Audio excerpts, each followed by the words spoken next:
आज हम एक बात सीखेंगे। आज 15 दिसंबर है। ओके, 15 तारीख है। एक्चुअली देखा जाएगा तो पिछले दिन 2 दिन पहले अमावस्या था, यानी 15th डे था जो अमावस्या था।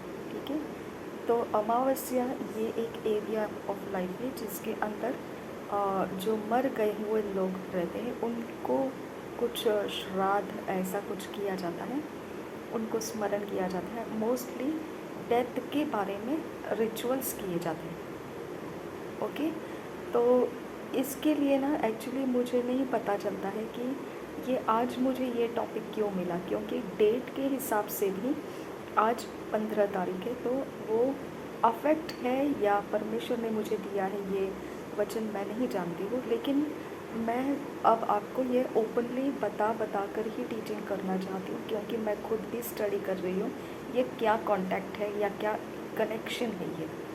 ओके, क्योंकि 15 तारीख जो बीत गई, 15वां दिन जो ल्यूनार कैलेंडर का था वो अमावस्या था, और फिर अभी जो है आज 15 तारीख, तो उसका ही अफेक्ट आज अमावस्या का अफेक्ट है शायद से, या क्या मुझे नहीं पता। लेकिन मुझे जो टॉपिक आज मिला है सिखाने के लिए वो मृत्यु, ये टॉपिक है। ओके, तो हम एक बात को, इस बात को मैंने पिछली बार एक जगह में मुझे मतलब हम लोग जब मिशनरी काम करते हैं वहाँ पर मैंने इस टॉपिक को शेयर किया था, लेकिन आज मैं दोबारा इस बात को अलग तरीके से शेयर कर रही हूँ। एक्चुअली पाप की मजदूरी मृत्यु है, ऐसा परमेश्वर ने बोल दिया था उत्पत्ति के 2 अध्याय के 15 वचन में। ठीक है, अब मैं ये आपको मेन जो मुख्य चैनल है इसके अंदर मैं आपको सिखा रही हूँ, तो ये एक जनरल स्टडी का टॉपिक है। तो इसके लिए मैं आपको, आप एकदम परिपक्व है और पवित्र वचन खुद खोलकर पढ़ना है, ये सारी चीज़ें आपको पता है। ओके, तो मैं जस्ट इन्फॉर्मेटिव आपको दे रही हूँ, और ये मैंने अपने अंदर पाया हुआ इन्फॉर्मेशंस मैं आपको शेयर कर रही हूँ। ओके, तो पाप की मजदूरी मृत्यु है, परमेश्वर का वचन हमको बताता है। अगर हम देखना चाहेंगे तो वो नया नियम के अंदर आपको मिलेगा, लेकिन आपको इसका शुरुआत कहाँ मिलेगा? उत्पत्ति के 2 अध्याय का 15 वचन में। उत्पत्ति के 2 अध्याय के 15 वचन में लिखा है कि जिस दिन तू ये फल खाएगा निश्चित मृत्यु हो जाएगा। ओके, तो मृत्यु का इंट्रोडक्शन परमेश्वर ने दिया है, मृत्यु का इंट्रोडक्शन शैतान ने नहीं दिया है। ओके, मृत्यु शैतान नहीं है, हम लोग ये बात को समझना है। मृत्यु शैतान नहीं है, मृत्यु ये एक स्वर्गदूत है। ओके, और ज्ञान का फल खाना यानी भला और बुरा का समझ प्राप्त करना, तो ये वाला एरिया ऑफ लाइफ जो है वो फल खाने की वजह से उनके अंदर खुल जाएगा। और परमेश्वर नहीं चाहता था कि वो फल वो खाए, क्योंकि उसके द्वारा वो काम नहीं करना चाहता था, उसके द्वारा वो अपने प्लान्स के अंदर उसका टाइमिंग नहीं था। ओके, क्योंकि उत्पत्ति के आखिरी वचन में अगर आप देखेंगे ना, तो वहाँ पे उत्पत्ति के आखिरी मतलब उत्पत्ति के 3 अध्याय के आखिरी वचन में अगर आप देखेंगे तो वहाँ पे ये लिखा हुआ है कि परमेश्वर ने कहा ये हमारे समान ही एक जैसे हो गए हैं, हमारे में से एक जैसे बन गए हैं। ओके, तो इसके लिए परमेश्वर का और शैतान का कहना कुछ डिफरेंट नहीं था। शैतान ने भी हव्वा को यही कहा था, जो उत्पत्ति के 3 अध्याय में फल खाने के वक्त वो काउंसलिंग कर रहा था। ओके, उनको सलाह दे रहा था। वो कह रहा था 4 वचन में, 3 अध्याय के 4 वचन में, तब सर्प ने स्त्री से कहा तुम निश्चय न मरोगे, वरन परमेश्वर आप जानता है कि जिस दिन तुम उसका फल खाओगे उसी दिन तुम्हारी आंखें खुल जाएगी और तुम भले बुरे का ज्ञान पाकर परमेश्वर के तुल्य हो जाओगे। ओके, तो यहाँ पे क्या लिखा है? परमेश्वर के तुल्य हो जाओगे।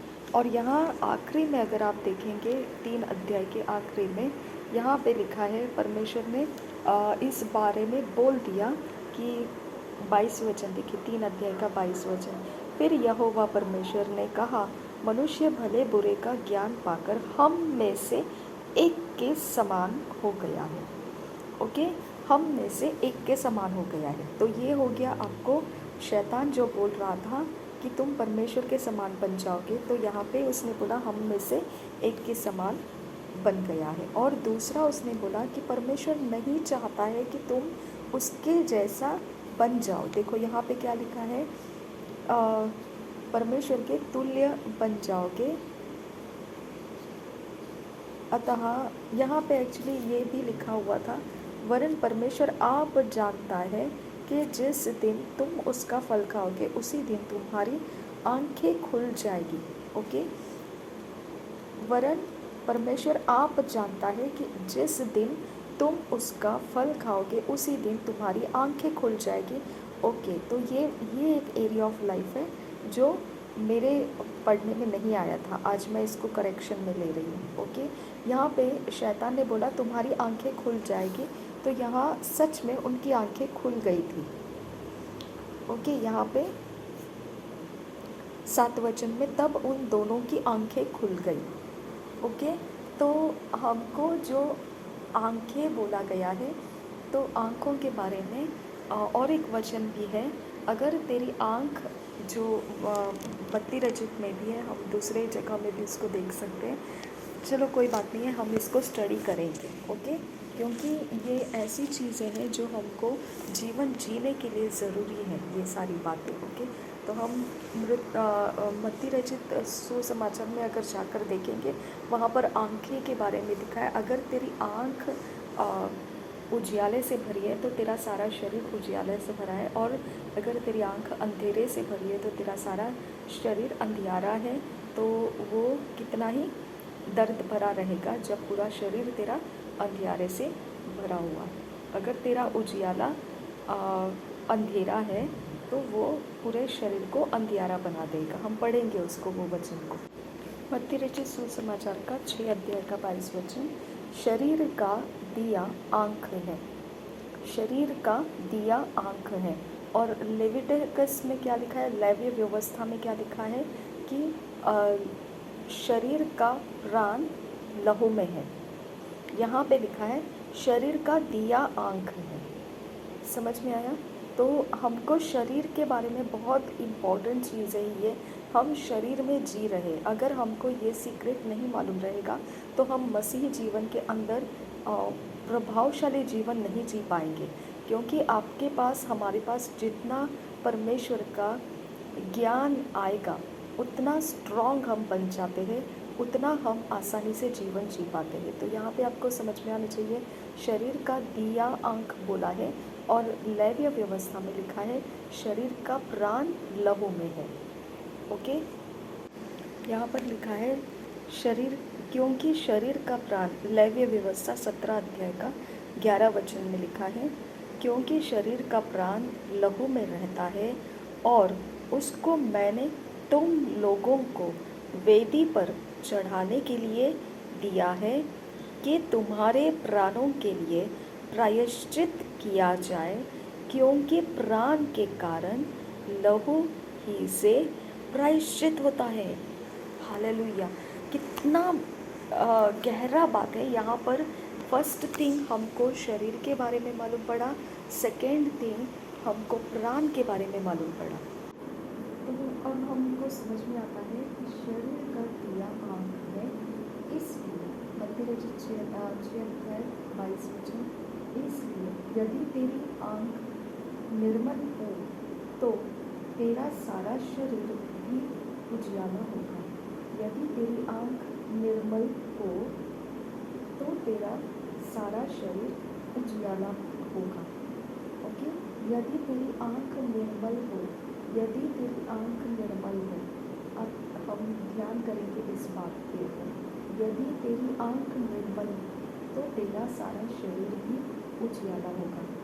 यदि तेरी आँख निर्मल हो, आँख निर्मल हो, यदि तेरी आँख निर्मल हो, शरीर का दिया आँख है, तो हमको प्रेयर में इस बात को लेना है, परमेश्वर मेरे आँख को निर्मल कर, क्योंकि मेरा शरीर उजियाला से भरना है। मेरे आँख को निर्मल कर, क्योंकि मेरा शरीर उजियाला से भरना है। ओके, हम इस बात को सीखेंगे कि ये आँख निर्मल होना क्या होता है, बाद में सीखेंगे हम इसको।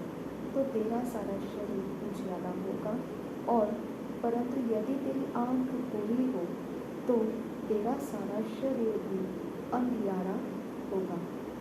अब यहाँ पे मैं समझ सकती हूँ, पर यदि तेरी आँख बुरी हो यानी भले बुरे ज्ञान का फल के हिसाब से यहाँ बोला जा रहा है कि अगर परमेश्वर का ज्ञान हमारे सोचों में से, हमारी आँखों के अंदर से हम यूज़ कर रहे हैं, परमेश्वर का वेज, पवित्र निर्मल रास्ते, परमेश्वर का वचन निर्मल रास्ते में, ओके, परमेश्वर के वचन के रास्ते निर्मल रास्ते हैं।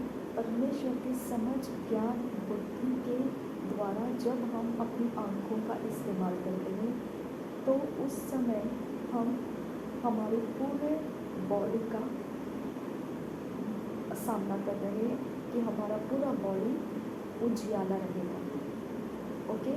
हमारा आँख परमेश्वर के वचन के अधीन रहेगा, हमारी आँखों की दृष्टि परमेश्वर के वचन के अधीन रहेगी, तो हमारा सारा शरीर उजियाला से भरा हुआ रहेगा, ओके।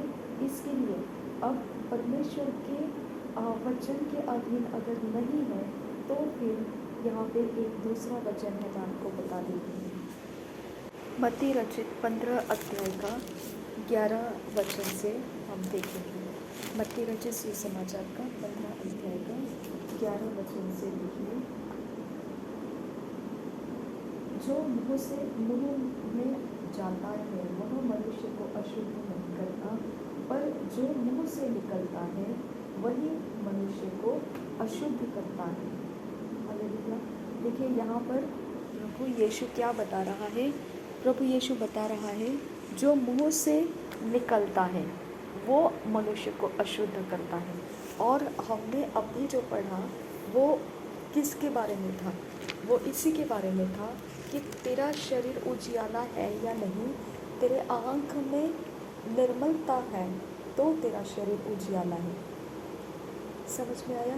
तेरे आँख का उजियाला, तेरे आँख का निर्मलता पहले आपको देखना है। जो कोई अपने 6 अध्याय का 22 वचन, शरीर का दिया आँख है, इसलिए यदि तेरी आँख निर्मल हो, आपका आँख को निर्मल होना है तो आपको ये वचन पहले उसके साथ जोड़ लेना है कि मत्ती रचित 15 अध्याय का जो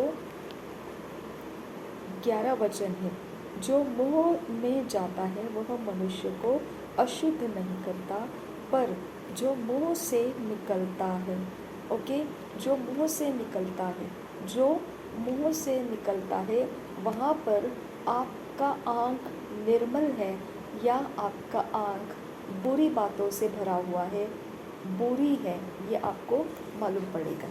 समझ में आया? आपका आँख निर्मल है या आपका आँख बुरा है, ये आपको वहाँ पर समझ में आएगा। धन्यवाद करते हैं पिता परमेश्वर। रबांतका से कब असिहिल रबाह का सस्यांदुरा लहतुल रहा अखकिन ऐको बहुशरा का सियांदुरा लहदुल रखे 3 रबाह रबाह का सा। मुझे नहीं लगता है मैं ये वचन को मेन चैनल पर देख पाऊँगी, क्योंकि ये वचन हमारे सुधार में ही इतना काम कर रहा है। तो जब हम पहले उसमें सुधार हो जाएंगे उसके बाद हम इसको मेन चैनल पर दे सकेंगे, ओके। तो हम इसे चराई में से ही उठाकर हम हमारे लिए पहले इसको इस्तेमाल करेंगे, बाद में हम उसको मेन चैनल में डिस्क्राइब करेंगे, ओके। रबान तक से कपा असिहिल रबाह खसा अदान किन बेरकेल रबाह खसा लहकुन बेरकेल रबाह खसा अखार किन बेको बहुसियांदुरा शब्द किन बेको बहुसियांदुरा लहकिन बेको बहुसियांदुरा रदान खंबर खुल रहा अखकिन एकबर खुल रहा रदीन खंबर खुल रहा अखकिन एक बहुसियांदुरा रदीन इखंबर खुल रखा त्रिकाल रूपा खसा। मेरे परमेश्वर हमारे बुरे के लिए, बुरे आँख के लिए हमको माफ़ कर दे पिता, हमारे बुरे आँख के लिए हमको माफ़ कर दे परमेश्वर। हमारे बुरे आँख के लिए हमको माफ़ कर दे मेरे परमेश्वर, हमारे बुरे आँख के लिए हमको माफ़ कर दे पिता परमेश्वर।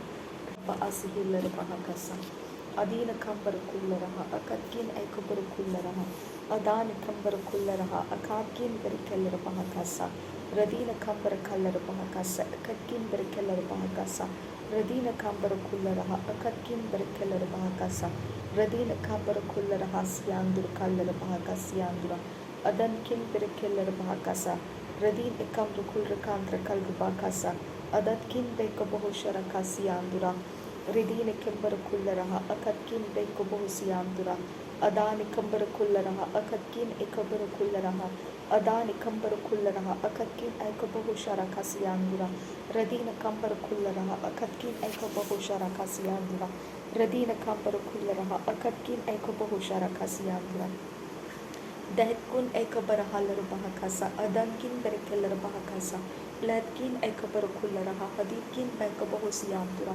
शबदकिन बैक बहुतान तिला रहा सियांदुरा। अब हम जाएंगे, देखो प्रोवर्ब के 3 अध्याय के 29 और 29 वचन में जाएंगे। प्रोवर्ब्स नीति वचन के 3 अध्याय के 29 वचन में जाएंगे। Thank you Jesus. शबिंदर कलर बहकसा अदान कंबर कुल रहा रदीन कंबर कुल रहा अकदकिन एकबर कुल रहा शबिकिन बैक बहुरा लरका सियांदुर कंबर कुल रहा अदकिन एकबर कुल रहा अदनकिन बरकेलर बहकसा लहकुन एकबर कुल रहा अदीनकिन बरकेलर बहकसा। 3 अध्याय का नीति वचन 3 अध्याय 29 वचन में जाएंगे। नीति वचन 3 अध्याय 29 वचन। नीति वचन 3 अध्याय 29 वचन। जब तेरा पड़ोसी तेरे पास बेखटके रहता है तब उसके विरुद्ध बुरी युक्ति न बांधना।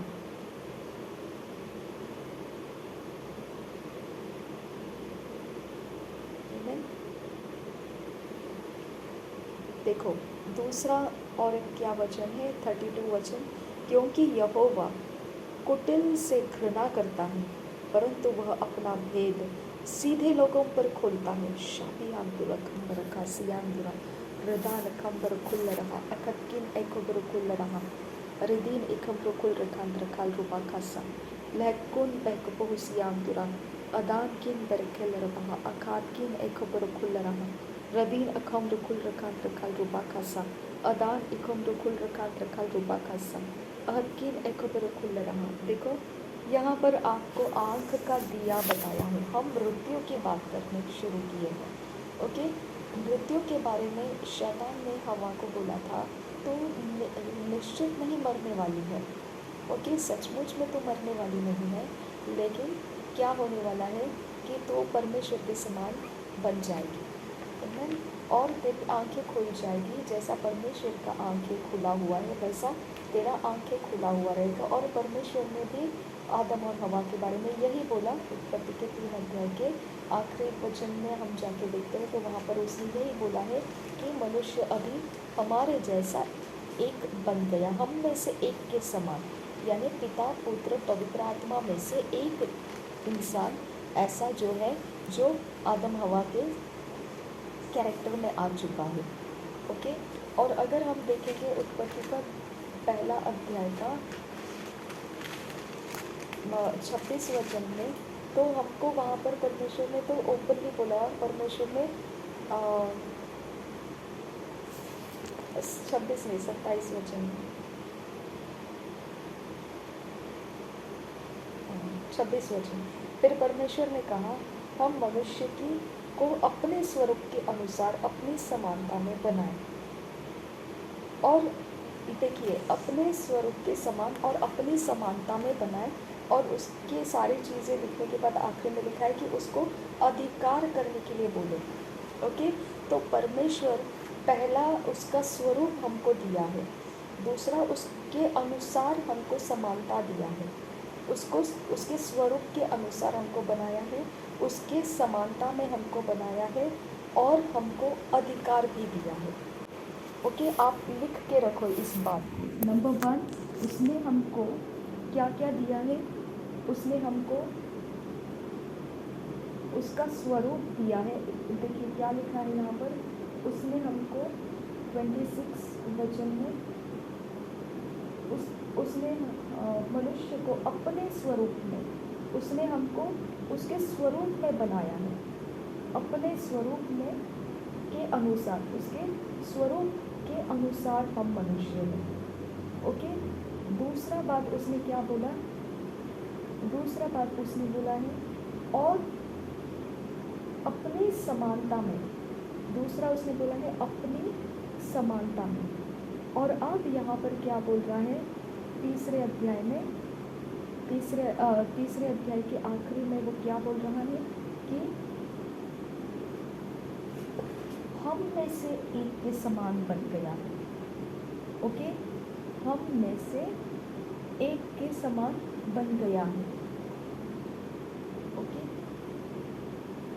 यानी हमारा इवोल्यूशन बोल सकते हैं हम इसको। ओके, हम में से एक के समान बन गया है।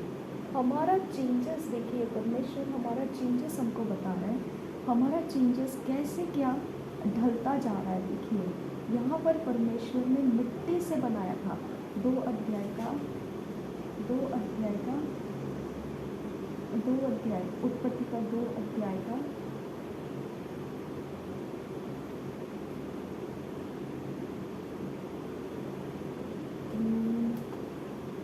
2 अध्याय का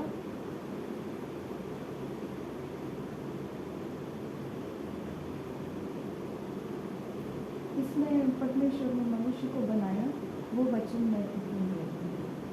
ओके,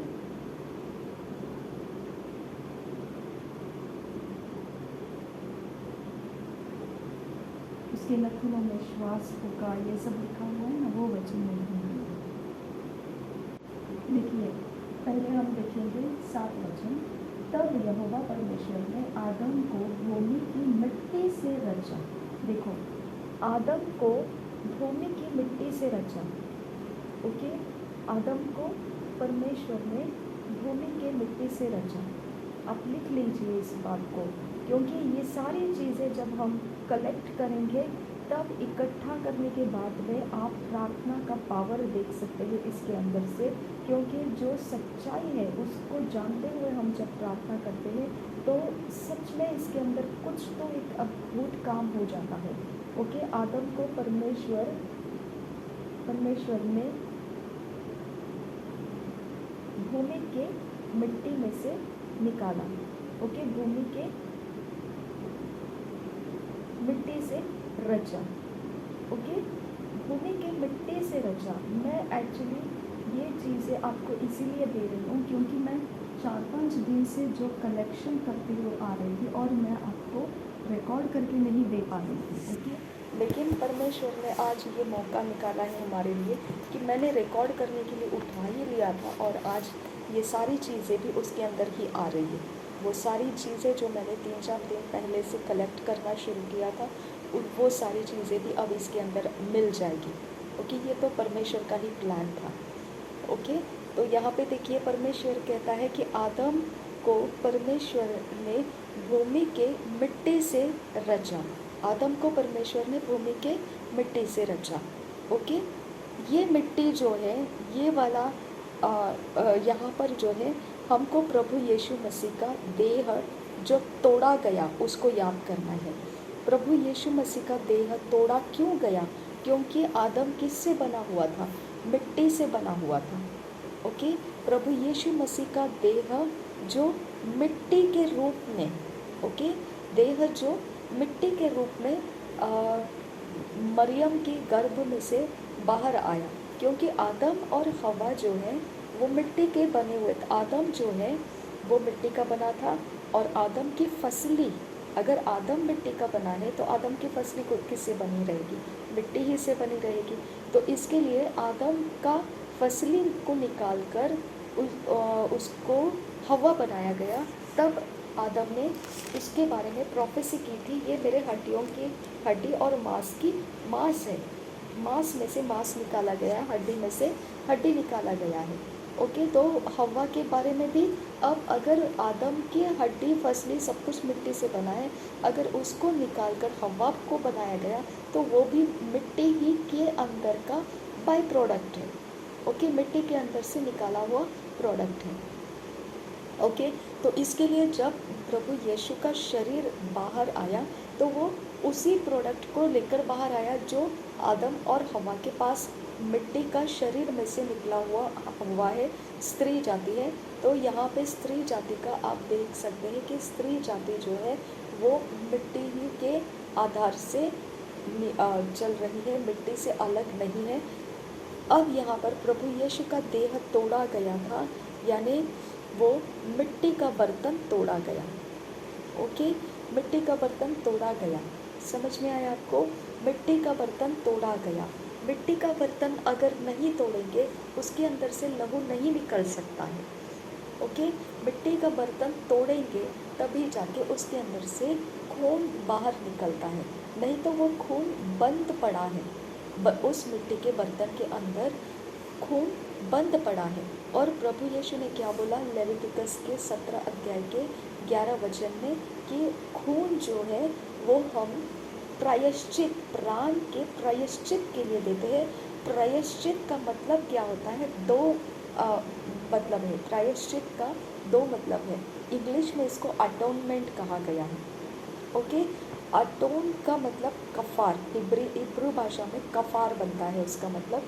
कफ़ार का मतलब है कवरिंग। ओके, तो अटोन मतलब कवरिंग, अटोनमेंट मतलब किप्पुर। ओके, अटोनमेंट मतलब प्रायश्चित मतलब किप्पुर। Okay, Kippur. अब कफ़ार मतलब कवरिंग। ओके, अटोन मतलब कवरिंग और अटोनमेंट मतलब किप्पुर। अब किप्पुर का मतलब क्या बनता है? किप्पुर का मतलब है अगर आप किसी का गुस्सा ठंडा करना चाहते हैं, ओके, तो आपको कुछ रिचुअल्स करना पड़ता है, आपको कुछ देना पड़ता है, तब उसका गुस्सा ठंडा हो जाता है। ओके, फॉर एग्जाम्पल आप अगर किसी का मन शुद्ध करना चाहते हैं, ओके, आप अगर किसके मन के अंदर से द्वेष निकाल देना चाहते हैं, कड़वाहट निकाल देना चाहते हैं, ओके, आप अगर किसी के अंदर से बुराइयों को निकाल देना चाहते हैं, आपके बारे में, आप उसको अच्छा कुछ देने से पहले आप उसको साफ करना चाहते हैं। ओके, आप उसके लिए भलाई करने से पहले आप उसको एक लायक इंसान बनाना चाहते हैं कि आपकी भलाई को वो एक्सेप्ट कर सके। ओके, तो अगर एक तरफ से देखा जाएगा तो ये इंग्लिश में अटोनमेंट है, लेकिन अगर इब्रानी वर्ड में से इसका अगर हम मतलब देखेंगे ना तो बहुत अलग बन जाता है। इसका मतलब बनता है रिपे अ डेब्ट एंड टू प्योरीफाई। पहले तो कर्ज को लौटा कर देना, कर्ज है। ओके, कर्ज को देना मतलब रिटर्न बैक दे देना, और दूसरा मतलब है प्यूरीफाई करना, क्लियंसिंग करना। तो अटोनमेंट के दोनों भी अर्थ यीशु मसीह ने पूरा किया है, यानी प्रायश्चित। हिंदी में इसको अटोनमेंट को प्रायश्चित कहा गया है। अटोनमेंट का हिंदी का शब्द जो है वो प्रायश्चित कहा गया है, इब्रानी का शब्द जो है वो किप्पुर कहा गया है। किप्पुर का दो मतलब बनता है, एक तो किसी का कर्जा लिया है आपने उसको रिटर्न देना, और दूसरा शुद्ध करना। ओके, शुद्ध करना, धो देना, प्योर करना, क्लीन करना, ओके, साफ करना, ये सारा चीज़ किप्पुर का मतलब बनता है। तो हमको परमेश्वर बोलता है कि तुम्हारे प्राणों के शुद्धता के लिए, तुम्हारे प्राणों के सारी मलिनता को धो देने के लिए मैंने लहू को रखा है।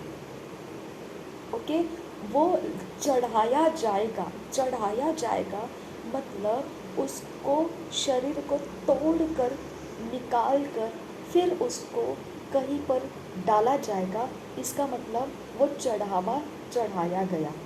समझ में आया? तो वो चढ़ावा कहाँ पर चढ़ाया जाता था? वो दया के आसन के ऊपर डाला जाता था। वो दया के आसन के ऊपर यीशु मसीह ने अपना लहू लेकर जाके उस दया के आसन के ऊपर महायाजक बन के उस दया के आसन के ऊपर अपना लहू उसने डाला। समझ में आया? अब आपको मैं यहाँ पे ये बता रही हूँ कि उसका शरीर क्यों तोड़ा गया, उसका शरीर मारा गया, कूटा गया, रौंदा गया, कुचला गया, लेकिन उसकी हड्डियाँ नहीं टूटी।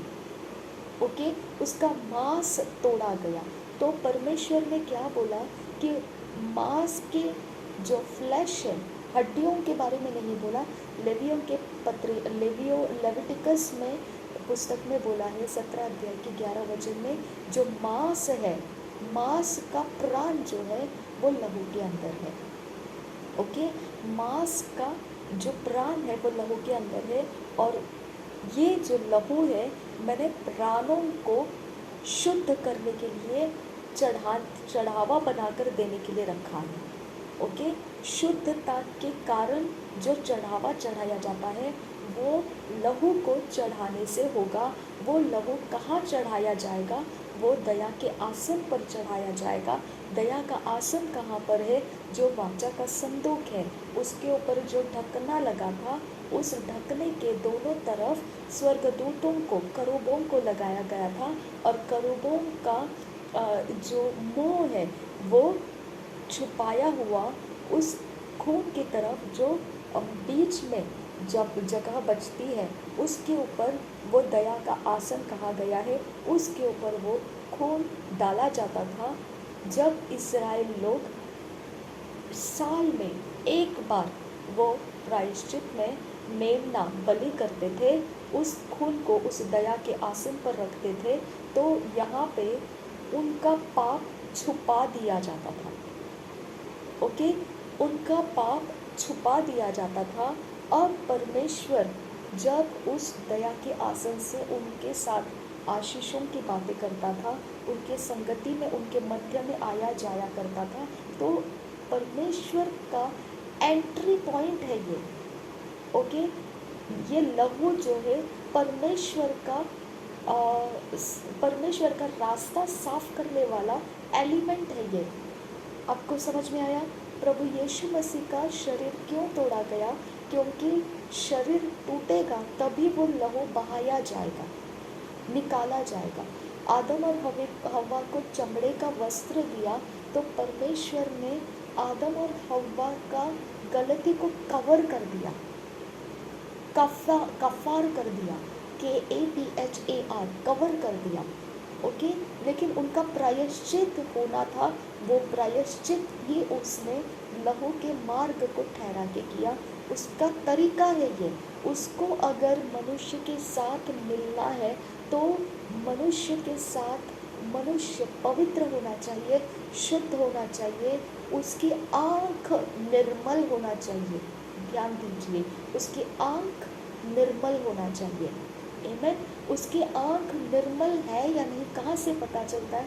मत्ती रचित सुसमाचार के 15 अध्याय के 11 वचन में हमने देखा, वहाँ पे लिखा है, जो कुछ भी मुंह में जाता है वो तुमको अशुद्ध नहीं करता, लेकिन जो मुंह के अंदर से आता है वो तुमको अशुद्ध करता है। तो वो मुंह के अंदर से जो भी आता है वो इनविजिबल चीज़ें हैं। वो ऐसे सॉलिड या लिक्विड ऐसे चीज़ें नहीं हैं, वो इनविजिबल चीज़ें हैं। वो इनविजिबल है जिसको आप टच नहीं कर सकते हैं, जिसको आप ऐसे नहीं है कि आपने पकड़ लिया हाथ से और निकाल दिया, ऐसी चीज़ें नहीं है। वो इनविजिबल स्टोर हाउस है आपका। उस स्टोर हाउस के अंदर से अगर आपकी आंखें देखती है तो आपकी आंखें अशुद्ध है।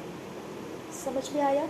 आपकी आंखें अशुद्ध है, और अगर अशुद्ध है आपकी आंखें तो आपका शरीर उजियाले से नहीं भरा हुआ है, अंधेरे से भरा हुआ है। तो आपकी आंख को शुद्धता मिलना बहुत ज़रूरी है, आपकी आंख निर्मल होना बहुत ज़रूरी है। और प्रभु यीशु क्या कहता है, परमेश्वर का वचन क्या कहता है? कुछ भी तुमको शुद्ध करना है, शरीर का दिया अगर शुद्ध करना है तो तुम्हारे लिए शरीर का दिया शुद्ध करने के लिए मेरे पास एक ऑप्शन अवेलेबल है, और वो ये ऑप्शन है कि तुम मेरे खून का इस्तेमाल करो और तुम शुद्ध हो जाओगे। क्योंकि प्रभु यीशु का खून क्या करता है, वो अटोनमेंट करता है, वो शुद्ध करता है, वो उस सारे बातों को मिटा देता है, घटा देता है, ख़त्म कर देता है। कवरिंग नहीं करता है, काफार नहीं करता है, वो किप्पुर करता है। यानी वो वो वहाँ पर ओके वो वहाँ पर क्लियंजिंग का काम करता है, क्लीनिंग का काम करता है, प्यूरिफिकेशन का काम करता है। ओके वो वहाँ पर टाया जाता है, सुलाखा जाता है, उसको शुद्ध किया जाता है। उस प्रकार का यीशु मसीह का लहू काम करता है। और जहाँ पर यीशु मसीह का लहू काम कर गया है, वहाँ परमेश्वर का उपस्थिति 100% आता है। वहाँ से फिर आपको परमेश्वर की महिमा मिलेगी, परमेश्वर का आनंद मिलेगा और आपका शरीर परमेश्वर के आनंद में बढ़ता जाएगा। आमीन। तो आज का मैं ये वचन आपको बता रही थी, ये शरीर क्यों तोड़ा गया प्रभु यीशु मसीह का। क्योंकि प्रभु यीशु मसीह का शरीर मांस तोड़ा गया, क्योंकि मांस टूटेगा तभी लहू बहेगा। अगर मांस नहीं टूटेगा तो लहू नहीं बह सकता है। तो उसके आखिरी बूंद तक लहू बह निकला, ऐसा पवित्र वचन कहता है। ओके उसमें लिखा है कि उसके फसली में भाला ठोक कर उसको चेक किया गया कि ये मरा है या नहीं। जो इंसान मर जाता है उसके शरीर में अगर कुछ ठोका जाएगा तो वहाँ से लहू और पानी निकलता है। तो वचन कहता है उसका आखिरी बूंद लहू और पानी भी बह निकला, यानी उसका शरीर अब लहू से ख़त्म हो चुका है, लहू उसके शरीर में नहीं है, वो पूरी की पूरा बह चुका है, वो बलिदान दे चुका है। तो आबेल का खून किया गया, तब उसका खून कहाँ पर गिरा था, ग्राउंड के ऊपर। और ग्राउंड पे खून गिरने के बाद में उस ग्राउंड से उसने परमेश्वर को पुकारा और रिजल्ट में परमेश्वर ने काइन के ऊपर पनिशमेंट्स को लाया। अब प्रभु यीशु का शरीर कुचला गया, मारा गया, तोड़ा गया, रौंदा गया, उसके छलनी कर दिए गए और फिर वहाँ से जो खून गिरा, किधर गिरा, ग्राउंड के ऊपर। अब ग्राउंड के ऊपर से परमेश्वर को वो पुकार रहा है, तो रिजल्ट में क्या आ रहा है, परमेश्वर की माफ़ी आ रही है, परमेश्वर का क्रोध ठंडा करने वाला बात आ रहा है। लेकिन आबेल का लहू परमेश्वर को बदला लेने की बात कर रहा था। लेकिन प्रभु यीशु के लहू ग्राउंड के ऊपर गिरने के बाद परमेश्वर ने क्या शुरुआत किया, जो कोई यीशु मसीह के ऊपर विश्वास करेगा, उसके क्रूस के बलिदान के ऊपर विश्वास करेगा, उसको मैं पापों से आज़ाद करूँगा, पापों से माफ़ी दे दूँगा। हालेलुया। तो प्रभु यीशु मसीह का जो शरीर तोड़ा गया, जो शरीर बिल्कुल पाप नहीं था। अब मैं पिछले दिनों में जो पढ़ाई कर रही थी उन चीज़ों को मैं ऐड कर रही हूँ। अभी आपको आज जो मैंने दिखाया लेवियों की पुस्तक में से और मत्ती रचित सुसमाचार में, वो आज का ताज़ा मन्ना था। और इसके लिए ही परमेश्वर ने मुझे आज ये वचन को इस तरह से शुरुआत करने बोला, क्योंकि 3-4 दिन से जो मैं लगातार सीखते आ रही थी वो मुझे रिकॉर्ड करने का मौका कहाँ से शुरू करूँ समझ में नहीं आ रहा था। और आज परमेश्वर ने वो रिलीज़ कर दिया। और मैंने आपको बताया, मैं नहीं जानती हूँ कि ये अमावस्या का दिन जो बीत गया उसका असर हमारे स्पिरिचुअल लाइफ के साथ कैसा है, मैं नहीं समझ पाती हूँ। क्योंकि उस दिन मरे हुए लोगों की बातें की जाती है, मरे हुए लोगों के रिचुअल्स की जाते हैं। और आज 15 तारीख है, तो आज मैं भी मरे हुए चीज़ों के बारे में, मृत्यु के बारे में आपसे बात कर रही हूँ। ये कैसे क्या ये होता है मेरे समझ के बाहर है। सच में परमेश्वर मुझे अनुग्रह दिए समझने के लिए, लेकिन मुझे परवाह नहीं है। मुझे जो परमेश्वर ने दिया है मैं उसको अपने अंदर भी बटोर रही हूँ और मैं आप लोगों को भी दे रही हूँ। तो यहाँ पे आपको समझ में आया क्या है कि ये जो वचन के हिसाब से यीशु मसीह का शरीर टूटना था, तो परमेश्वर ने यीशु मसीह का शरीर हव्वा का इस्तेमाल करके लाया। हव्वा, आप ये मत सोचो कि हव्वा मिट्टी की नहीं है, हव्वा मिट्टी की है। ओके, क्योंकि आदम मिट्टी से बना है, आदम की हड्डियाँ मिट्टी से बनी है।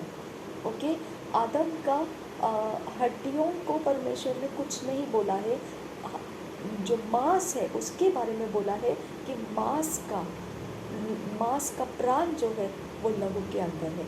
इसके लिए आदम के हड्डी से हमको कोई लेना देना नहीं है। वैसे ही आदम की हड्डी को निकाल कर अगर मांस भी आदम ही का लेकर लगाया गया है हव्वा को, तो वो मांस तो मिट्टी का था। ओके, अब ये मिट्टी के अंदर लहू जो रहेगा वो आदम के पास भी वही लहू है और हव्वा के पास भी वही लहू है। मांस का टूटना, ओके, मांस का टूटने से ही आप कुछ प्राप्त कर सकते हैं। ओके, तो ये मांस शरीर बना कैसे? इस मांस को बनने के लिए हव्वा का शरीर का इस्तेमाल नहीं किया गया, हव्वा के मांस का इस्तेमाल नहीं किया गया। वो परमेश्वर ने पवित्र आत्मा को बीज बनाकर भेजा। वो बीज के अंदर कुव्वत है मांस बनने की, वो बीज के अंदर कुव्वत है हड्डियाँ बनने की, वो बीज के अंदर कुव्वत है लहू बनने की। और मरियम ने जो, हव्वा ने नहीं, मरियम की बातें कर रही हूँ मैं, मरियम ने जो है वो उसको जन्म दिया, तब वो मनुष्य जाति बन के जन्म में आ गया। समझ में आया? तो आपको अगर इंसान मनुष्य जाति को देखना है तो आप आदम और हव्वा के संगम में से जो बीज उपज कर आता है, वो बीज अपने अंदर आदम के समान मिट्टी का शरीर लेकर बाहर निकलता है। लेकिन यीशु मसीह जब मरियम के कोख में से बाहर आया, तब उसका शरीर पवित्र आत्मा ने दिए हुए बीज के कुव्वत में से शरीर बन के बाहर आया।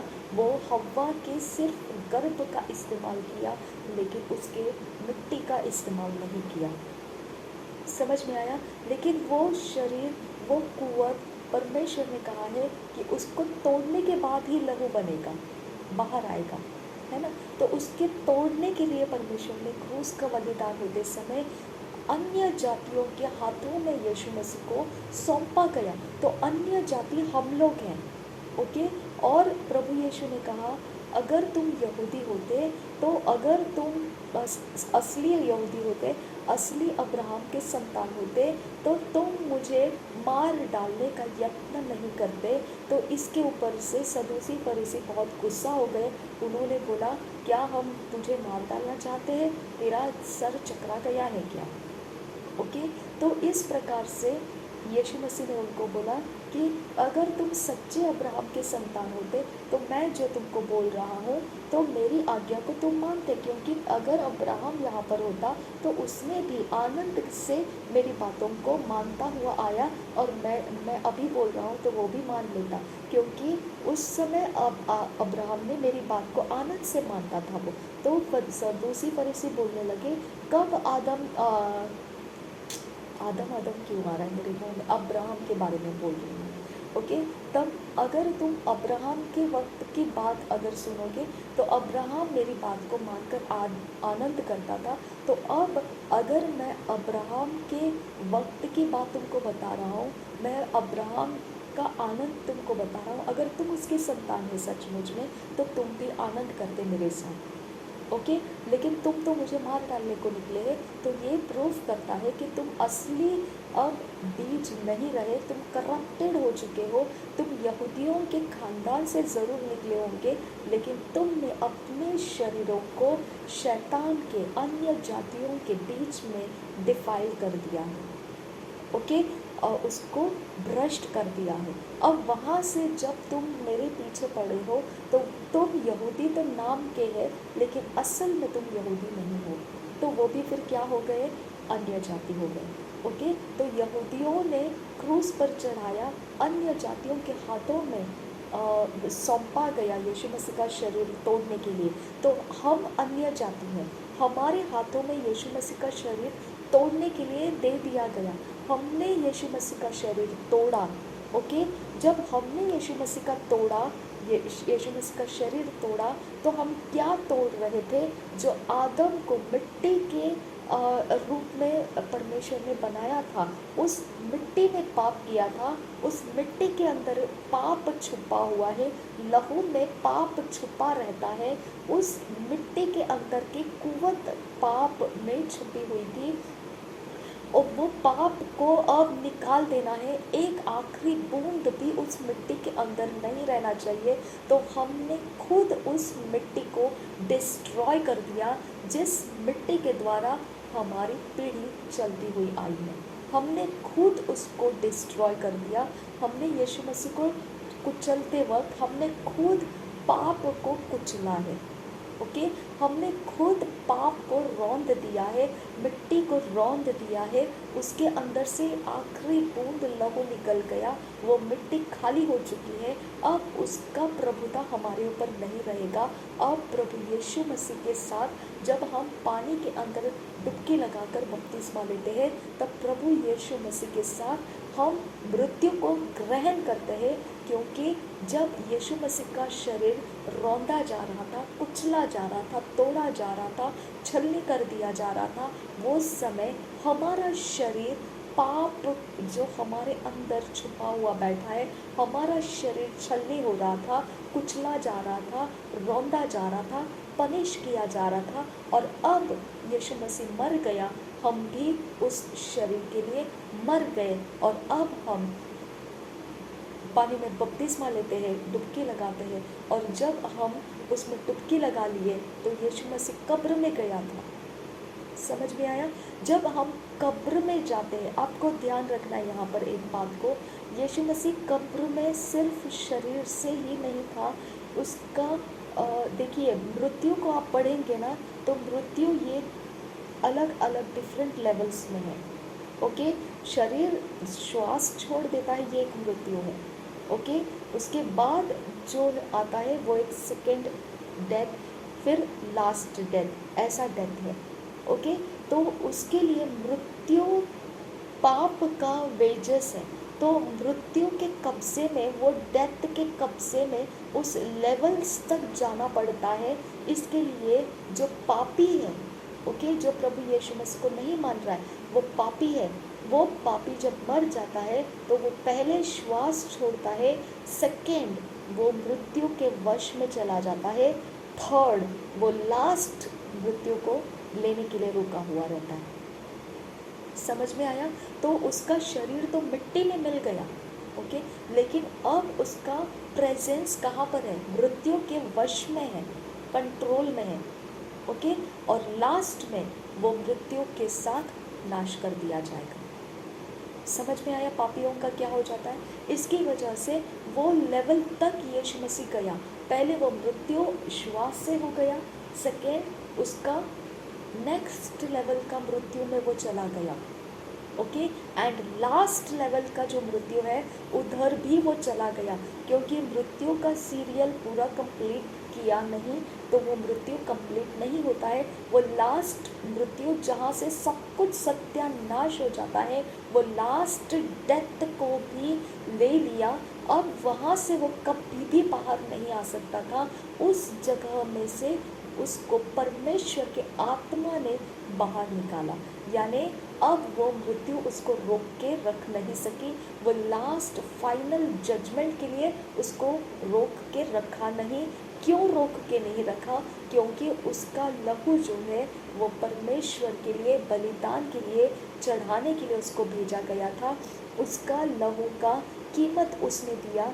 यहाँ पर क्या बोलता है कि पुर का मतलब रीपे डेट, जो परमेश्वर का कर्जा ले लिया हमने, उसके विरोध में काम करके जो ले लिया, अब उसको रिटर्न बैक दे देना है। यानी जो हमारे ऊपर का अधिकार हमने परमेश्वर का छोड़ दिया था, अब परमेश्वर को दोबारा हमारा अधिकार दे देना है।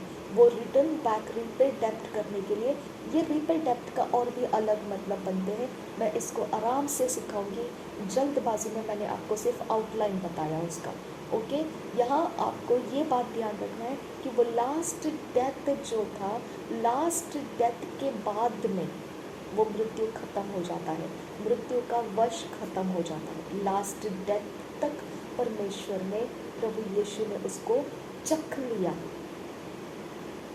वो बाहर नहीं निकल सकता था। लास्ट डेथ के बाद सब कुछ ख़त्म है, पवित्र बाइबल बताता है। लास्ट डेथ वो ख़त्म, एवरीथिंग ज़ीरो बन जाता है, नलिफाई हो जाता है, नामो निशान मिट जाता है। इसके लिए बोला है पापियों का वंश पृथ्वी पर नहीं रहेगा, धर्मियों का वंश रहेगा, क्योंकि पापी लास्ट मृत्यु में सब अपने वंश के साथ ख़त्म हो जाएंगे, लेकिन जो धर्मी बने हैं वही लोग पृथ्वी के ऊपर जीवित रहेंगे, क्योंकि वो मरेंगे नहीं, वो लास्ट मृत्यु के बाहर निकल आएंगे। समझ में आया? अब ये लास्ट मृत्यु खत्म होने के बाद में परमेश्वर का आत्मा उसको वहाँ से पुनरुत्थान इसीलिए कहा गया है, क्योंकि एक बार लास्ट मृत्यु होने के बाद वहाँ कुछ भी बाकी नहीं रहता है, खत्म। परमेश्वर ने सब कुछ को एकदम क्लोज कर देने का, एंड कर देने का लास्ट मृत्यु रखा है।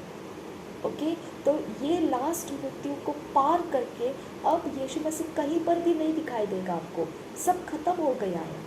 ओके, अब यीशु मसीह कहीं नहीं है, अब आप उसको पुकारने से भी वो नहीं रहेगा, कुछ भी नहीं है। उस अवस्था में निकल जाने के बाद में अब परमेश्वर ने रिटर्न बैक उसको मृत्यु के वो लेवल को क्रॉस करके फिर से पृथ्वी के ऊपर जीवित कब्र से बाहर लाया। यानी वो लास्ट मृत्यु को सहन करके बाद में वो कभी नहीं आ सकता है, वो रिटर्न बैक चल के उस मृत्यु के लेवल्स के अंदर से जीवित बाहर निकला, जहाँ से परमेश्वर ने उसको नया इंसान बना के बाहर निकाला। समझ में आया? वो नया इंसान बन के बाहर निकला, नया इंसान। मृत्यु को पार करके भी हम जीवित रह रहे हैं, हम मृत्यु के वश में नहीं हैं। समझ में आया? अब आपको समझ में आना चाहिए ये बात कि परमेश्वर ने पुनरुत्थान क्यों किया, क्योंकि जो लास्ट मृत्यु खत्म हो जाता है उसके बाद कुछ भी बाकी नहीं रहता है। वहाँ से परमेश्वर ने प्रभु यीशु मसीह को रिटर्न बैक लाइफ में लाना, ये एक चमत्कार ही है, ये एक मिरेकल ही है। उस जगह में से जब परमेश्वर ने यीशु मसीह को बाहर लाया तो दुनिया के लिए ये चैलेंज दिया परमेश्वर ने कि अब तुम्हारे लिए ये चैलेंज है कि मैं तुम्हारा परमेश्वर हूँ, ये समझ जाओ। ओके, मैंने तुमको पनिशमेंट रखा है लास्ट मृत्यु, ओके, लेकिन तुम अगर यीशु मसीह के ऊपर विश्वास करोगे, तुम ये लास्ट मृत्यु के बाहर निकल गए होंगे।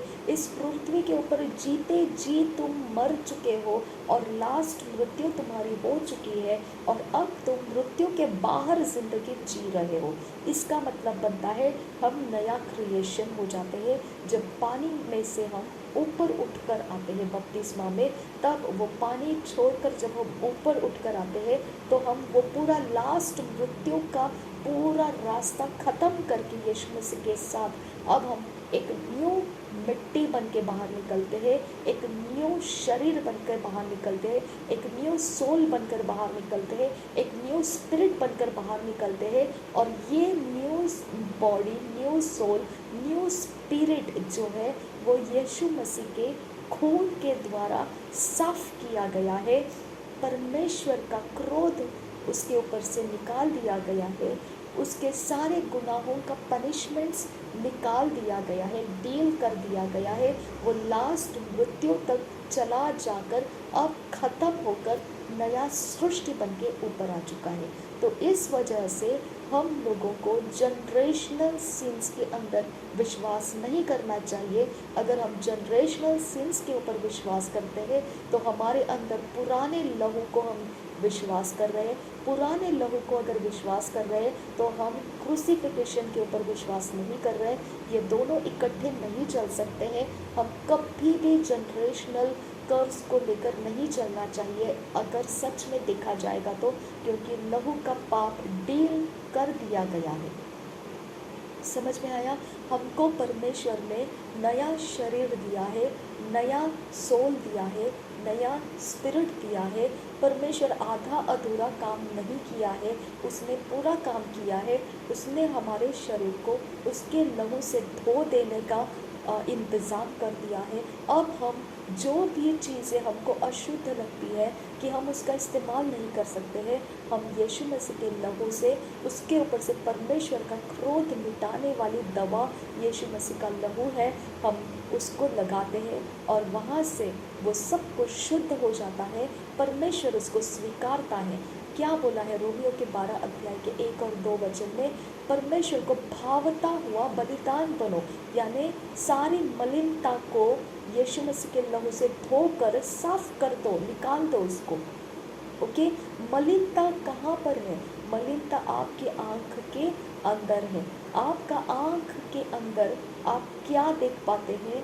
यानी कि मत्ती रचित सुसमाचार के 15 अध्याय के 11 वचन में दिया है, जो मुंह के अंदर से बाहर निकलता है वही आपके दूषित होने का कारण है। तो आपका शरीर दूषित होने का कारण आपके आँख दूषित होने का कारण आपके मुंह से जो निकल रहा है वही मनुष्य को दूषित करता है। कंप्लीटली मनुष्य बीइंग के बारे में उस दूषितपन को बोला गया है। ओके, तो आपके हाथ रहे, पैर रहे, आपका आत्मा रहे, प्राण रहे, कुछ भी रहे, आपका कंप्लीट बीइंग, आपने क्या स्टोर हाउस करके रखा है इनविजिबल में, वो आपको दूषित करता है या आपको शुद्ध रखता है। तो आपका दूषित अगर आपको मालूम पड़ता है तो आपने यीशु मसीह के लहू का इस्तेमाल करना है, जो क्लियंजिंग है हमारे लिए, जो साफ करने वाला एलिमेंट है हमारे लिए।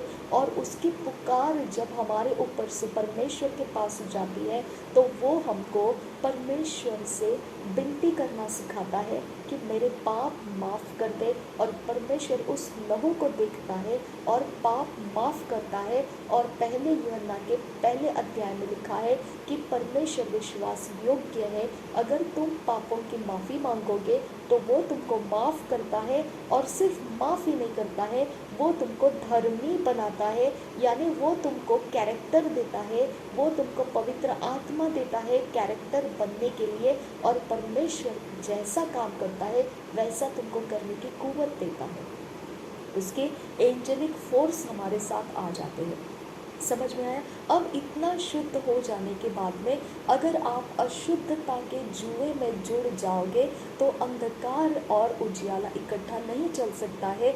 आप दोनों के बीच में कभी भी मेल नहीं बैठ सकता है। इसके लिए कभी शादी ब्याह के बीच में ऐसे चुनाव मत कीजिए जो अंधेरे के हैं लोग और आप उजियाले में आ चुके हैं।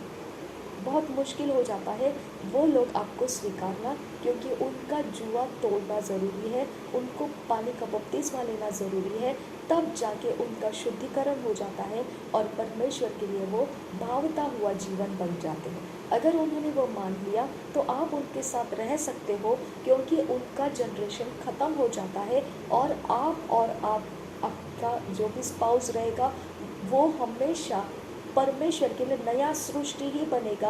आपके ऊपर से नया सृष्टि का लेबल कोई निकाल नहीं सकता है, ये टाइटल आपके ऊपर से कोई मिटा नहीं सकता है। जो परमेश्वर ने खोल दिया है उसे कोई बंद नहीं कर सकता है। जो परमेश्वर ने जनरेशन्स को बंद कर दिया है, ओल्ड मैन को बंद कर दिया है, उसको कोई दोबारा खोल नहीं सकता है। ओके, तो ये सारी झूठी बातों के ऊपर से अपना दिमाग हटा दो। जो जनरेशनल कर्सेस है, ये है वो है, सारी चीज़ों को अपने दिमाग से हटा दो। एक बार आपने उसकी माफ़ी मांग ली है, बार बार आप उसका पीछा मत कीजिए, बार बार उसको मत दोहराइए, क्योंकि यीशु मसीह का लहू जब आपके ऊपर आता है, आप पापों की माफ़ी मांग चुके हैं, ख़त्म हो चुकी बात है। अब आपको फ्री हो जाना है और परमेश्वर के धर्म और राज्य की खोज में लग जाना है, ताकि पृथ्वी के ऊपर आप जीवन कैसे जीना है आपको वो मालूम पड़ने लगे। ओके, तो पाप कॉन्शियस हमको नहीं बनना है। ओके, सिन कॉन्शियस नहीं बनना है, अनुग्रह के कॉन्शियस बनिए, ग्रेस के कॉन्शियस बनिए। परमेश्वर ने हमारे ऊपर दया किया है, उसने बोला हियाव के साथ आ जाओ दया के आसन के पास। ओके, हमारे लिए परमेश्वर ने दया क्यों दिया है इसकी स्टडी कीजिए। वो दया के खातिर हमारे लिए क्या करने के लिए तैयार है इसकी स्टडी कीजिए। सिन कॉन्शियस की स्टडी मत कीजिए, व्यभिचार मत करो, ये मत करो, वो मत करो।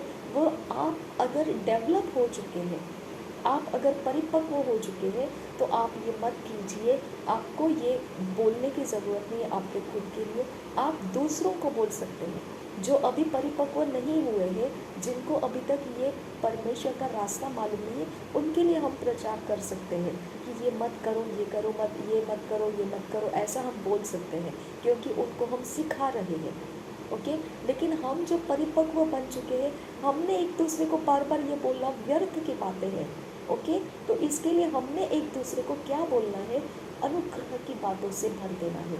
ओके, परमेश्वर दयालु है, परमेश्वर सामर्थी है, परमेश्वर विलंब से क्रोध करने वाला है, परमेश्वर ने भविष्य दिया है हमको, परमेश्वर ने समय बदल दिया है हमारा, परमेश्वर ने हमारे ओल्ड मैन को बंद कर दिया है, हमें न्यू मैन में क्रिएट कर दिया है। परमेश्वर का आत्मा हमें कैरेक्टर देता है, उसकी कुवत हमें उसके राज्य की खोज में सहायता करती है, उसके धर्म के कामों में सहायता करती है। हमने परमेश्वर का जो है वो बोलना शुरू करना है, और जब हम ऐसा बोलते हैं तब हम परमेश्वर की महिमा कर रहे होते हैं। जब हम परमेश्वर की महिमा करते हैं, परमेश्वर की योजना खुल जाती है, परमेश्वर जो चाहता है वो लोग हमारे लिए खुल जाते हैं, परमेश्वर जो डिवाइननेस चाहता है वो डायरेक्शंस हमारे खुल जाते हैं, परमेश्वर के स्वर्ग की सेना खुल जाती है। कितना कुछ हो जाता है जब हम जो माफ़ी प्राप्त कर चुके हुए लोग हैं, जब परमेश्वर के अनुग्रह के ऊपर फोकस करेंगे तो कितना कुछ हमारे लिए हो जाता है।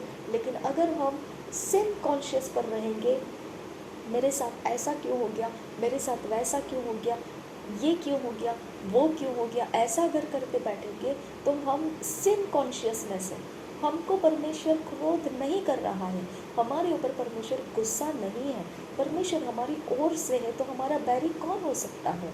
ओके, अय्यूब के पास परमेश्वर ने भेजा था कि जाकर तू देख मेरा धर्मी क्या कर रहा है। ओके, तो अय्यूब के पास शैतान ने परमिशन लेके गया परमेश्वर से। ओके, उसने क्या बोला, उसके प्राण को मत छू, तो उसने उसके शरीर का तो पूरा वाट लगा दिया था, उसके घर बार का वाट लगा दिया था। ओके, तो क्या वो परमेश्वर को छोड़ दिया? नहीं, क्योंकि वो सिन कॉन्शियस नहीं था, वो परमेश्वर कॉन्शियस था। आप गॉड कॉन्शियस बनिए। ओके, क्योंकि उसका जो चाल चलन था, उसका कॉन्फिडेंस था कि मैं गॉड कॉन्शियस हूँ, तो गॉड कॉन्शियस के ही बातें मेरे पास है, मेरे पास इसके अलावा तो कोई कॉन्शियसनेस नहीं है, तो मैं कैसे समझ पाऊँगा मेरे साथ ये क्यों हो रहा है। ठीक है, हो तो रहा है, अब इससे बचने का भी परमेश्वर कोई उपाय नहीं कर रहा है, तो अब इसमें तो मेरा मरने का समय आ चुका है। ठीक है, अब मरना भी पड़े तो परमेश्वर से बातें करते हुए ही मैं मरूँगा। समझ में आया? तो इस प्रकार से फाइट लड़ी जाती है। तो क्या वहाँ पर परमेश्वर ने उसके प्राण को छोड़ दिया मरने के लिए? नहीं। ओके, वहाँ पर परमेश्वर ने उसके प्राण को छूना नहीं, ये बात शैतान को बोला था। इसका मतलब प्राण को शैतान छू सकता है। समझ में आया? प्राण शैतान छू सकता है, ये बात वहाँ पर डिक्लेयर होता है, जाहिर होता है। और इसके लिए हम बोलते हैं प्रभु यीशु का प्राण मृत्यु के वश में पकड़कर नहीं रखा गया। मृत्यु के वश में भी परमेश्वर का प्राण, प्रभु यीशु का प्राण पकड़ के नहीं रखा गया। अगर वो वश में ले लिया है तो उसको पूरा वो घसीटता हुआ ही जाएगा। इसके लिए वो मत्ती रचित सुसमाचार में लिखा है, अगर तेरा बैरी के साथ कोई भी विवाद है तो उस विवाद को तू रास्ते में चलते हुए ही समेट कर ले, नहीं तो वो तुझे इतना दूर लेके जाएगा, वहाँ से तुझे लौट कर आना मुश्किल हो जाएगा। समझ में आया? तो इसका मतलब क्या है, हमारे पापों का अभी इसी समय पूरा डील कर लेना है और परमेश्वर को बोल देना है कि परमेश्वर तेरा बेटा, तेरे यीशु का लहू मैं यूज़ कर रही हूँ, मुझे सैंक्टिफाई कर, मुझे शुद्ध कर, पवित्र कर, और मेरे काम अपराध जो भी तेरे विरोध के हैं उसके लिए मुझे माफ़ी दे, और मुझे तेरे धर्म के मार्ग चलने वाला आत्मा दे। ओके, तेरे सच्चाई और खराई के साथ चलने वाला आत्मा दे, ताकि मैं तेरे आत्मा के द्वारा चल सकूं। देखो, जब परमेश्वर का आत्मा काम करता है वो आपके सोच में दिखाई देता है। जब परमेश्वर का आत्मा काम नहीं करता है आपके सोच में भी नहीं दिखाई देता है। नेगेटिविटी सोच में रहते हैं हम। ओके, तो अगर जब आपको नेगेटिविटी सोच आती है, तुरंत आप परमेश्वर के आत्मा को मांगिए, हमारी सोच में प्रवेश कर पवित्र आत्मा, हमारी सोच के अंदर आ पवित्र आत्मा, और हमें तेरे पवित्र और धर्मी रास्ते से लेकर चल। और वही हमारा आत्मा में चलना होता है। हमारी सोच हमारा गाइड करता है हमें धर्म के रास्ते चलाने के लिए, हमें राज्य परमेश्वर के खोजने के लिए हमें गाइड करता है, लीड करता है, अभ्यास कराता है, हमारी सोच को वो तराशता है, शुद्ध करता है, हमें पावरफुल बनाता है, सोचों के अंदर स्ट्रांग बनाता है, हमारे अंदर मजबूती लाता है, कॉन्फिडेंस बढ़ाता है। सारी चीज़ें हमारे सोच के रूट में से ही परमेश्वर करता जाता है। तो हम समझ सकते हैं कि ये सोच जो है ये बैटल ग्राउंड है। ओके, इसके लिए जॉयस मेयर ने बहुत अच्छी किताब लिखी है, battle field of mind. Mind is the battle field. Okay, तो ये आपको समझ में आना चाहिए, जो मैदान है युद्ध का वो मन है। आप मन की चौकसी कीजिए, परमेश्वर ने भी बोला है। तो हमने ध्यान रखना है इस बात का कि प्रभु यीशु का शरीर क्यों तोड़ा गया। प्रभु यीशु का शरीर टूटने की वजह से जो आखिरी बूंद लहू और पानी बह निकला, क्यों बह निकला? क्योंकि उसी के अंदर पाप था। अब यीशु मसीह पाप नहीं था, उसको तो पाप क्या है पता भी नहीं था, लेकिन हमारी खातिर वो उस पनिशमेंट को लिया। तो वो उस पनिशमेंट को लिया का मतलब क्या बनता है, मैं आपको बताती हूँ। वो पापी नहीं बना। ओके, उसके ऊपर वो टाइटल डाल दिया, पाप की तरह उसको मृत्यु दिया गया। जो मृत्यु उसकी नहीं थी, उसका हिस्सा नहीं था। ओके, लेकिन वो पाप करने वालों का हिस्सा था, उसने उस हिस्से को अपने लिए उठा लिया। जैसे आप किसी का कर्ज उठा लेते हैं, ओके, आपका नहीं है, आप नहीं भरेंगे तो आपको पूछने के लिए नहीं आएंगे, लेकिन आपने दूसरों का कर्ज भर दिया। तो ये काम प्रभु यीशु ने किया। जो जो पनिशमेंट हमारे लिए था उसने वो लिया, यानी उसका शरीर पाप नहीं बना, उसका ब्लड पाप नहीं बना। वो मेमना है परमेश्वर का, पाप के लिए कुर्बान होने के लिए चढ़ाया गया, रौंदा गया, कुचला गया, उसका लहू बहाया गया। ये सारा चीज़ पाप का बलिदान था और ये मनुष्य के साथ होना था, ये मनुष्य के साथ नहीं हुआ। प्रभु यीशु ने उसके ऊपर ले लिया। इसके लिए हम बोलते हैं प्रभु यीशु ने हमारी जो पेनल्टी थी मृत्यु, वो पूरी पेनल्टी लास्ट मृत्यु तक जाकर उसने पूरी कर दी।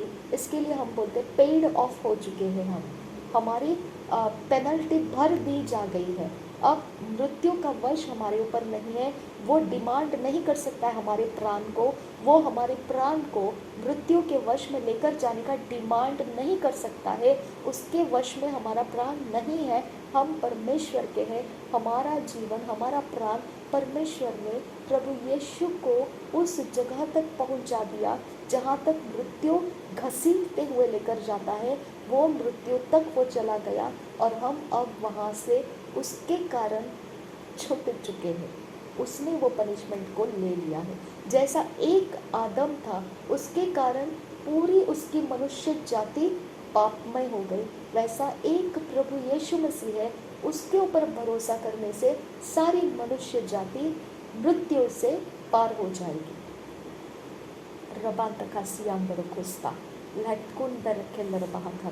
अब समझ में आया आपको कि यीशु मसीह का काम, क्रूस का बलिदान कैसे हुआ, क्यों हुआ। और मृत्यु ये शब्द मसीहों के लिए बहुत ही घिनौना शब्द है, क्योंकि मृत्यु मसीहों के लिए नहीं है, ये एक मुंह के ऊपर थप्पड़ मारने के समान है। मृत्यु मसीहों के लिए नहीं है, ये परमेश्वर को महिमा देने वाली बात है।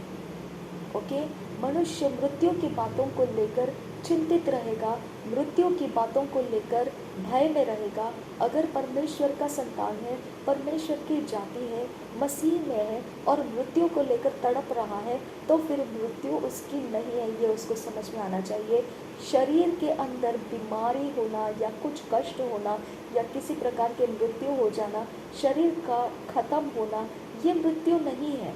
ये सिर्फ मिट्टी में मिल जाता है, लेकिन मिट्टी का शरीर निकल जाने के लिए ही हमको रखा है, क्योंकि मिट्टी का शरीर जब निकल जाएगा तभी हम परमेश्वर का नया शरीर धारण कर सकते हैं। जब तक ये मिट्टी का शरीर है, तब इस मिट्टी के शरीर को हम यीशु मसीह को पहन कर चल रहे हैं, उसको छुपा कर चल रहे हैं। प्रभु यीशु के अंदर हमारे मिट्टी के शरीर को उसके कैरेक्टर में डाल कर चला रहे हैं, उसके कैरेक्टर में ढला कर चला रहे हैं। समझ में आया? उसके कैरेक्टर को ज़बरदस्ती ओढ़ने की तरह हम उठाते हैं, हमारा शरीर रिबेल करता है, ओके, हमारा शरीर ढीठ बनता है, जाओ मैं माफ़ नहीं करूँगा, जाओ जो करना है करो, मैं तो ऐसे ही करूँगा, मैं तो बदला लूँगा, ओके, नहीं मैं तो ये नहीं होने दूँगा, मैं तो वैसे नहीं करूँगा। हमारा शरीर रिबेल करता है, हमारा शरीर मसीह यीशु के कैरेक्टर को लेना नहीं चाहता है, लेकिन हम ज़बरदस्ती उसको लेते हैं, ज़बरदस्ती पहनते हैं, और उस पहनावे के नीचे दबे दबे जीवन ज़िंदगी जीना पड़े तो भी बढ़ चलेगा, क्योंकि वो जुआ आसान है। जो यीशु मसीह का कैरेक्टर हमारे ऊपर ओढ़ कर चलते हैं, वो जुआ आसान है। पाप का गुलामी में जीना बहुत बोझ से भरा हुआ। हालेलुया। तो इसके कारण हमको पाप का जुआ तोड़ दिया गया है। दोबारा पाप के कॉन्शियस में नहीं जीना है, परमेश्वर के कॉन्शियस में जीना है, और मृत्यु का भय हमारे ऊपर से चला गया है। आप नहीं जानते हैं, जो लास्ट डेथ तक यीशु मसीह गया, उसका कारण वही था कि वो सारे लेवल्स मृत्यु के पार करेगा, तभी जाके वो ख़त्म हो जाएगा। और जब पूरा ख़त्म हो गया, उसके बाद उसको बाहर निकाला परमेश्वर। हालेलुया। ये कोई नहीं कर सकता है। इसके द्वारा हमको परमेश्वर विश्वास दिलाया कि अब जो सृष्टि परमेश्वर के इस काम के ऊपर भरोसा करेगी, यीशु मसीह के जीवन, मृत्यु, पुनरुत्थान के ऊपर, दोबारा आगमन के ऊपर विश्वास करेगी, वो मृत्यु से पार हो चुकी रहेगी, वो मृत्यु के वश में नहीं रहेगी, और वही लोग आखिरी में पृथ्वी के ऊपर जीवित रहेंगे, और बाकी सब लोग मृत्यु के वश में जाकर लास्ट डेथ को चख के नाश हो जाएंगे। हालेलुया। प्रभु यीशु मसीह इस ज्ञान के द्वारा हमारी सहायता करे, हमारी मदद करे, और सच में ये एक पावरफुल टीचिंग है। ये बहुत सामर्थ भरता है हमारे अंदर जब ऐसे टीचिंग्स को हम अपने अंदर समेट कर लेते हैं। ओके, तो ये टीचिंग हमारे जीवन का आधार है, हमारे जीवन को मजबूत बनाता है। हम इसमें से कभी भी अलग नहीं होना है। इस सच्चाई को फाउंडेशन बनाना है, मजबूती बनाना है, और डट के इस पृथ्वी के हर विकेटनेस का सामना करना है। हर विकेटनेस को जो हमको स्वैलो करने के लिए आता है, जो हमारे ऊपर प्रभुता करने के लिए आता है, हर दुष्टता, हर माइंड का दुष्टता, okay, wickedness of the mind, okay, जितना भी भारी दुष्टता लोगों के माइंड के ऊपर छाया हुआ है, हम उसके बीच में परमेश्वर के अनंत काल का जीवन को उपयोग करते हुए जीना है। हालेलुया। तो हम दुखी, कष्टी और मारे हुए, कुटे हुए जैसे नहीं हैं, हम मृत्यु से पार हो चुके हुए लोग हैं। ये घमंड हमारे अंदर परमेश्वर ने दिया है, वो आशा कभी भी नहीं टूटेगी हमारे अंदर। ओके, वो परमेश्वर विश्वास योग्य परमेश्वर है, वायदों को पूरा करने वाला परमेश्वर है। उसके ऊपर भरोसा रखकर इस पृथ्वी के ऊपर उसके धर्म और राज्य की खोज करते हुए जीना है, और उसके धार्मिकता के गुणों के साथ जीना है। उसको महिमा मिलेगी, ऐसा जीवन जीते हुए हमने हमारे सफ़र को पूरा करना है। आमीन। तो कभी भी मरने की बात मत सोचो, सुसाइड की बात मत सोचो। कभी कोई बीमारी विपत्ति आती है तो प्रभु यीशु मसीह के लहू का आप इस्तेमाल करो, परमेश्वर आपकी सहायता करेगा। अगर यीशु मसीह का लहू पुकारेंगे आप, तो आपको यीशु मसीह की ओर से परमेश्वर की ओर आवाज़ लेकर जाएगा, परमेश्वर की ओर का आवाज़ आपको मिलेगा, और आपके प्रॉब्लम सॉल्व हो जाएंगे, क्योंकि यीशु मसीह का लहू परमेश्वर के साथ कांटेक्ट बनाने का वो ही ज़रिया है। वो लहू वो ज़रिया है जो परमेश्वर इज़राइलियों के मध्य में आकर उनकी सहायता करता था। हमारे लिए प्रभु यीशु मसीह का लहू है, हमारे मध्य में, हमारे सिचुएशंस के बीच में यीशु मसीह के लहू के द्वारा परमेश्वर आएगा, उसके स्वर्ग की सेना आएगी और हमारी सहायता करेगी। आमीन। हमारे इस कॉन्फिडेंस को बढ़ाए रखना है, और परमेश्वर से हम हमेशा अपने पापों की माफ़ी मांग कर, जो भी हमारी मलिनता रोज़मर्रा की ज़िंदगी में भी हमारे हृदय की अशुद्धता परमेश्वर को पसंद नहीं आता है। ओके, वो अशुद्धता से भी हम निर्मल हो जाना है, शुद्ध हो जाना है। यीशु मसीह का लहू हमें शुद्ध करता है, और पवित्र वचन को मानते हुए चलना है। जो परमेश्वर का वचन कहता है उसका आज्ञा पालन करने वाला परमेश्वर हमको आत्मा देता है। ओके, वो आत्मा से हमको चलना है। परमेश्वर का आत्मा ही हमको परमेश्वर के आज्ञा पालन में चलाता है। उसके बिना हम आज्ञा पालन नहीं कर सकते हैं।